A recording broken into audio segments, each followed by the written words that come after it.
네, 한동훈 법무부 장관이 검찰의 직접 수사 기능을 확대하는 내용을 담은 검찰 조직 개편을 추진하고 있습니다.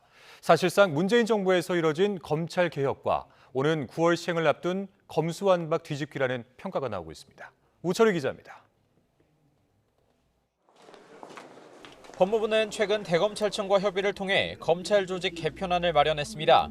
문재인 정부가 직접 수사부서 70%가량을 형사 공판부로 바꾸는 총량 축소에만 치중해 민생 범죄의 효율적인 대응이 어려워지는 등 검찰 기능이 비정상화됐다는 겁니다.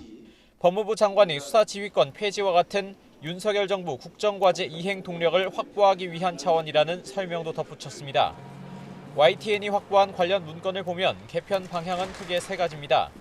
장관 수사 개입 배제, 형사부의 인지수사 복원, 전문 수사부서 기능 강화입니다. 법무부는 먼저 검찰 안에 수사 임시조직을 설치할 때 필요한 법무부 장관의 승인을 없애기로 했습니다.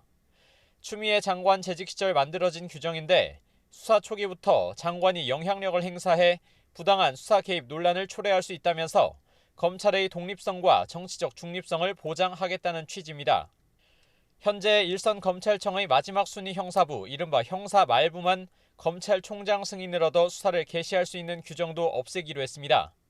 쉽게 말해 모든 형사부가 중요 범죄의 단서를 발견할 경우 직접 수사를 개시할 수 있도록 열어주겠다는 겁니다. 모든 수사 개시 사건을 사전에 총장 승인까지 받는 건 비효율적이고 제때 수사에 착수하지 못하거나 증거인멸, 범인 도피 가능성과 같은 폐해가 있다는 이유입니다. 형사부나 공판부로 바뀐 전문 수사부서들은 고도화, 첨단화되는 범죄의 효과적인 대응 차원에서 원래대로 되돌리기로 했습니다.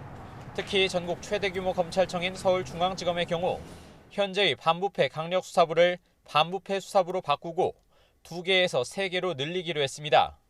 강력수사부는 독립됩니다. 또 기존 형사부 일부를 공공수사부나 국제, 정보기술범죄, 조세범죄 수사를 담당하는 부서로 이름도 바꿉니다. 법무부는 일선 검찰청의 의견 수렴을 마친 뒤 행정안전부 등과 협의를 거쳐 이번 달 안에 국무회의에서 의결할 방침입니다. 이번 검찰 조직 개편안은 한동훈 법무부 장관이 문재인 정부에서 이뤄진 검찰 개혁과 오는 9월 시행을 앞둔 검수완박을 사실상 완전히 뒤집겠다는 신호탄으로 해석되는 가운데 후속 작업도 이어질 것으로 보입니다. YTN 우철입니다.